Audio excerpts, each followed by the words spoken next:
Welcome to RR6 News. Please subscribe, like, share and comment. ఉమ్మడి నెల్లూరు జిల్లా రాపూరు మండలంలోని పెంగల్ తుఫాను ప్రభావంతో శుక్రవారం రాత్రి నుంచి ఎడతెరపకుండా ఒకటే వర్షం కురవడంతో రాపూరు మండలంలోని సాయిబాబా గుడి పక్కన ఉన్న చెల్లా యానాదుల కుటుంబాలకు శనివారం రాత్రి రాపూరు సిఐ విజయకృష్ణ, ఎస్ఐ వెంకట్, రాజేష్ సేవాదాతృత్వంతో అన్నదానం, దుప్పట్లు, బట్టలు పంపిణీ చేశారు. ఈ కార్యక్రమంలో రాపూరు టీడీపీ పట్టణ అధ్యక్షులు ఏదోటి కోటి నాయుడు, జనసేన వీర మహిళ కొండాపురం కస్తూరి పాల్గొన్నారు.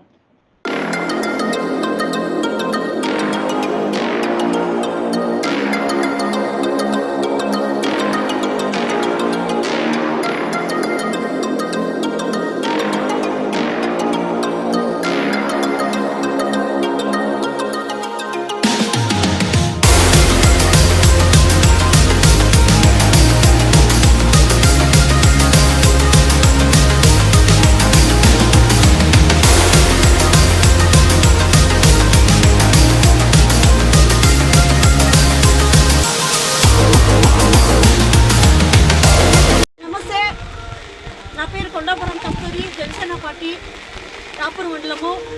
ఈరోజు రాపూరు మండలంలోనే సాయిబాబా మందిరం వెనక ఉన్నటువంటి చల్లా యానాదులు వాళ్ళకి ఈరోజు ఈ తుఫాను కారణంగా వాళ్ళకి ఎక్కడికి పోలేక వాళ్ళు గుడిసెలలో ఇబ్బంది పడుతూ ఉంటే ఈరోజు టీడీపీ టౌన్ అధ్యక్షుడు కోటినాయుడు మరియు రాపూరు సిఐ గారు, అలాగే రాపూరు ఎస్ఐ గారు వాళ్ళు స్పందించి, నేను చెప్పగానే వాళ్ళు స్పందించి ఈ చల్ల యానాదులకి దుప్పట్లు, వాళ్ళకి భోజనాలు వాళ్ళకి ఇచ్చినందుకు వాళ్ళకి మేము చాలా రుణపడి ఉంటాం. నేను సార్ వాళ్ళకి